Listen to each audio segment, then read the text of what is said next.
에스겔서 말씀을 계속 읽고 있습니다. 우리가 지금 읽고 있는 부분은 유다에 대한 예언이 끝나고 난 이후에 25장서부터 이방에 대한 열방에 대한 이집 예루살렘, 이스라엘을 중심으로 해서 7개 주위에 있는 주변국들이 나오는데 그 주변국들에 대한 예언이 하나하나 이렇게 있으면서 크게 두 나라에 대해서 다소 길게 예언이 쓰여져 있습니다. 하나가 어제 살펴봤던 두로이고 오늘이 이집트와 관련된 예언이 길게 나와져 있습니다.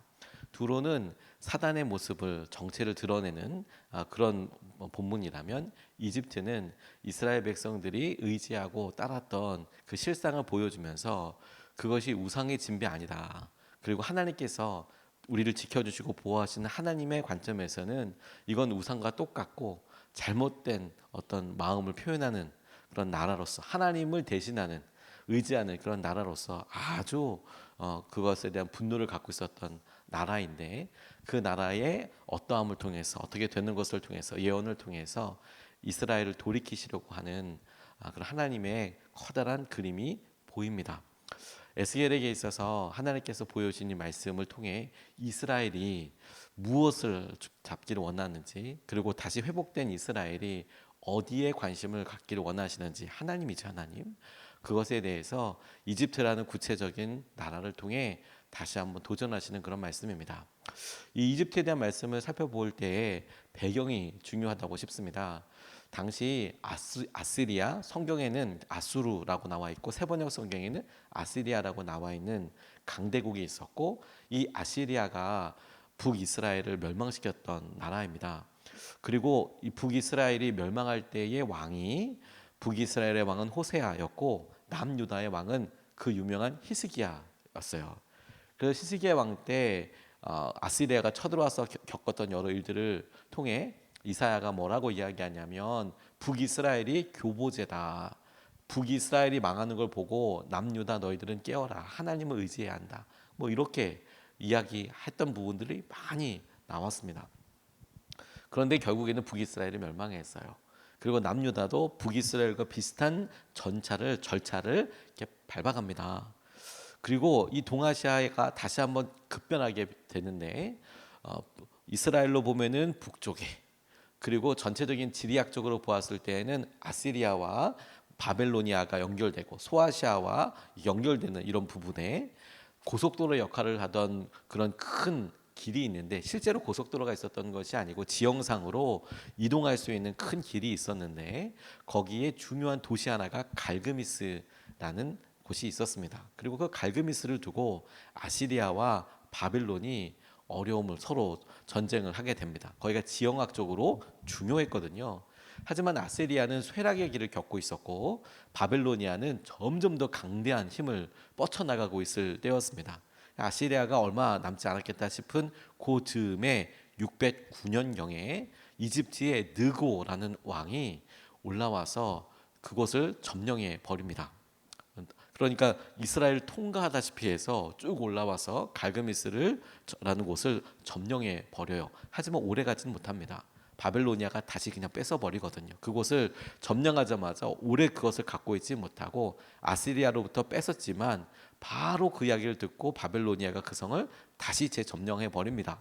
그리고 쫓기듯이 느고가 밑으로 내려오면서 도망갈 때 요시아 올라갈 때는 요시아 왕이랑 싸워서 무기토에서 전쟁을 하고 요시아가 죽고 내려올 때는 그 아들 여호아스를 잡아서 데리고 가버려요. 그리고 바꿉니다. 엘리야김이라는 왕을 세우면서 여호야김이라는 이름으로 요시아 왕의 아들이었던 그 왕을 데리고 이집트로 데리고 내려가 버려요. 그렇게 시작돼서 여러 이제 상관이 압도적으로 바벨로니아에게 이렇게 다시 기울어지게 됩니다. 그리고 4년 있다가 이 느고 왕이 다시 올라와요. 다시 올라오면서 그곳에서 완전히 멸망하게 됩니다. 거기서 또 전투에서 또 집니다. 갈그미스라는 곳에서. 그리고 이번에는 그 여세를 몰아서 아예 밑으로 쭉 내려와 버립니다. 바벨로니아가. 그래서 그로부터 1년 정도 지난 604년경에는 이 바벨로니아 군대가 이집트의 시내까지 들어가 버리게 돼요. 그러면 그 사이에 있었던 이스라엘은 완전 쑥대밭이 됐겠죠. 그러면서 이스라엘 백성들이 바벨로니아로 포로로 가게 되는 일들이 발생하게 되는 겁니다. 1차, 2차, 3차로. 예루살렘 성이 완전히 멸망하기 전까지 그 수십 년 동안 바벨로니아가 계속해서 이집트와의 전쟁에서 이집트는 계속해서 쇠락하여지고, 그리고 아시리아는 이제 최패자로, 최강자로 이집 그 근동을 점령하게 되는 그런 현상이었습니다. 그러니까 이런 현상을 보면 이집트가 이스라엘에게 있어서는 아니 위에서 쳐들어오려고만 하면 남쪽으로 가서 이집트에게 도와달라고 하고, 이집트에 대해 도와달라고 하고, 북이스라엘도 그랬고 남유다도 그랬고, 계속 그러다 보니 이 바빌로니아에서 이집트까지 확 다 몰아져 버린 이런 상황을 하나님께서 다시 한번 떠오르게 하시고, 이제 그런 상황을 겪고 있는 그런 모습을 통해서 에스겔에게 오늘 본문 말씀을 이야기하시는 것이죠. 그래야 이 본문 말씀이 이해가 되는 거예요. 하나님께서 이것을 통해서 이렇게 말씀하고 계시는 거구나. 오늘 본문 말씀이 두 가지로 우리에게 이야기하고 있는데, 첫 번째로 우리가 늘 명심해야 하고, 하나님께서 이사야 때에도 예레미야 때에도 에스겔에도 반복하듯이 계속 이야기하고 계시는, 중요하다는 이야기겠죠. 하고 계시는 내용이 뭐냐? 세상을 다스리시는 분이 하나님이시라는 사실입니다. 강력한 나라가 아니라 세상을 다스리시는 분이 하나님이셔서, 너희들이 지금 보기에 저 강력한 이집트도, 너희들이 그렇게 의지했던 저 사람들도 무너지고 만다. 근데 무너지고 만다가 결론이 아니라 그 무너지게 될 때 하나님의 손 안에다 있다는 것입니다. 그냥 강대했던 나라가 어느 날 쇠락하여지고 자연적인 어떤 생모래 사이클을 겪게 되는 게 아니라 하나님 손에 있어서 하나님께서 저들을 융성하게도 하시고 하나님께서 저들을 쇠락하게도 하신다. 누가 이것을 하고 있는지를 너희들 명심해라. 이런 이야기입니다. 13절부터 15절까지 말씀을 보면 이렇게 나와 있습니다. 나주 하나님이 말한다. 40년이 지나면 여러 민족 속에 흩어져 있는 이집트 사람들 내가 다시 이집트 땅으로 모아드리겠다. 내가 포로로 된 사람들을 이집트로 돌아가게 하여 그들의 고향 땅 곧 상 이집트 땅으로 내가 그들을 데려다 놓겠다. 그들은 거기에서 힘없는 나라밖에 되지 못할 것이다. 나라들 가운데서 가장 힘없는 나라가 되어서 다시는 다른 민족들보다 높아지지 못할 것이다.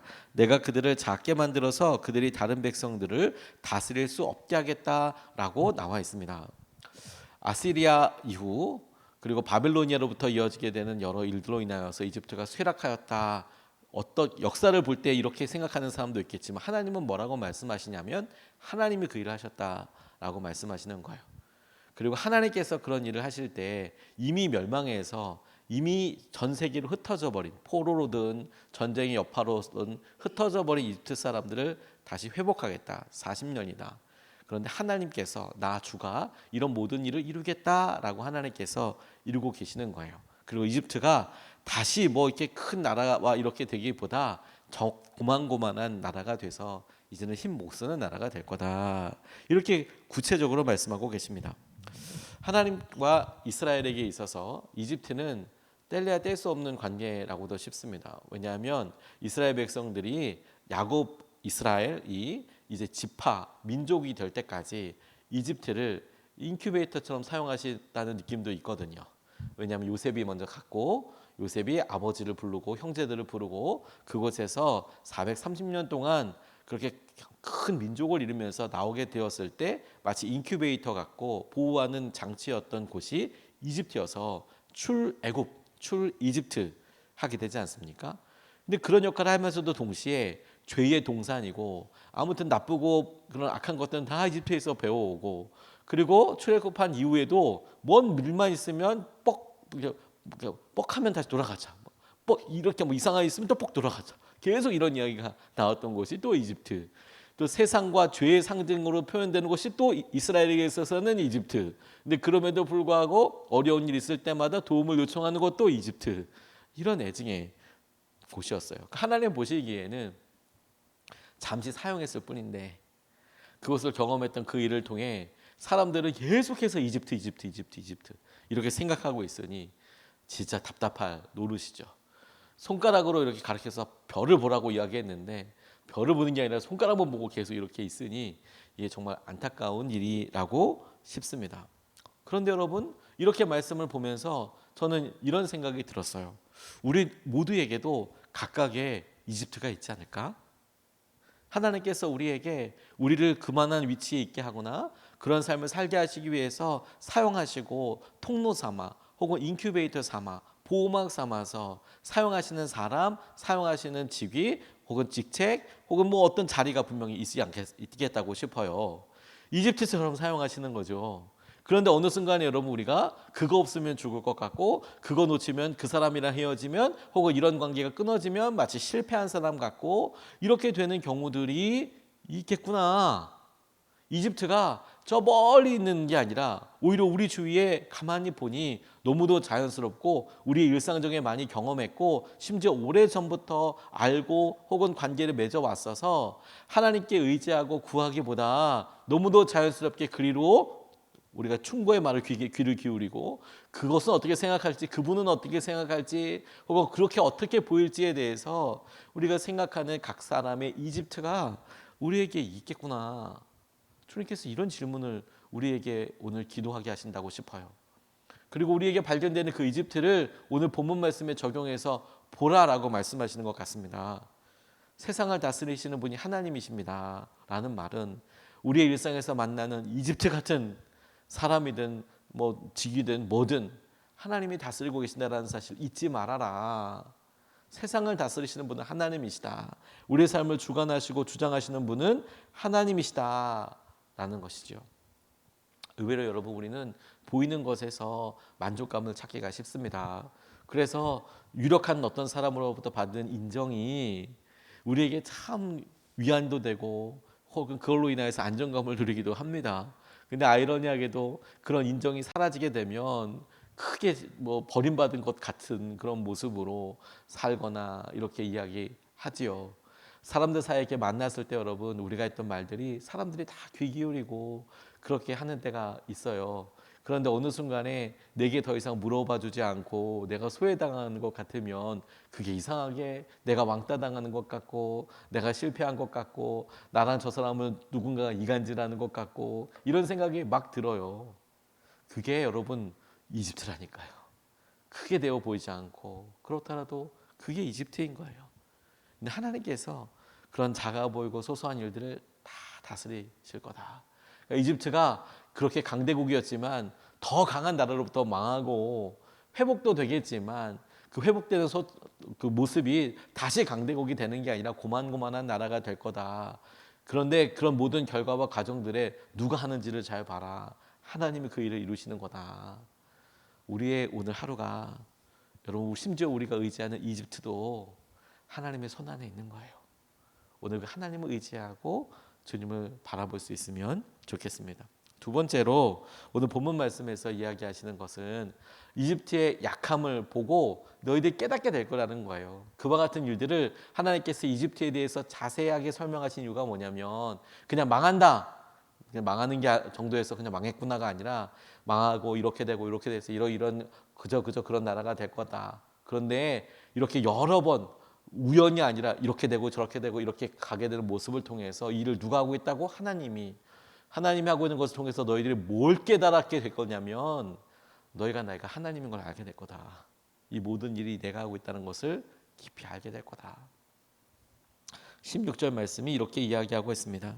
이집트는 다시는 이스라엘 족속이 의지할 나라가 되지 못할 것이다. 여러분 이 말씀이 왜 이렇게 하나님께서 말씀하시는지 알겠죠? 엄청 속상하셨어요. 하나님을 의지하고 기대해야 될 때 맨날 이집트 이렇게 이야기하고 있었거든요. 다시는 의지할 나라가 되지 못할 것이다. 이스라엘은 이집트가 당한 것을 보고서 이집트에 의지하려 한 것이 얼마나 잘못된 것이었는가를 상기하고 그때야 비로소 그들이 내가 주 하나님인 줄 알 것이다. 너희들 그렇게 망하고 이렇게 되는 이집트가 이렇게 되는 걸 보고 별거 아니잖아. 아, 이거 잘못된 일이었구나. 아, 이렇게 하면 안 되는 거였구나. 하나님이 이거 싫어하셨구나라는 것을 너희들이 깨닫게 되고 그때야 내가 하나님인 것을 알게 될 것이다라고 하나님이 말씀하시는 거예요. 이집트가 이렇게 되는 것을 통해서. 그러니까 여러분 하나님의 목적이 명확하게 에스겔에서는 반복적으로 우리에게 도전되고 있어요. 너희들이 이런 일이 일어날 때마다 주 하나님이 하나님인 걸 너희들이 알게 될 거다. 깨닫게 될 거다. 역사적으로 그런 정세가 변하고 엄청난 일들이 있고 이런 일을 통해서 너희들 내가 하나님인 것을 깨닫게 될 것이다. 깨닫게 될 것이다. 이렇게 반복적으로 하는 이야기는 분명한 이유가 있겠지요. 이스라엘 백성들이 못 깨닫는 거예요. 그런 일들을 통하여서 하나님께서 하나님이신지를 몰라요. 하나님은 오히려 예수를 통해서 계속해서 말씀하시는 거예요. 잊지 말아라. 너희들이 이런 일들을 통해서 내가 하나님인 것을 알게 될 것이다. 여러분, 우리도 집중해야 한다는 거야.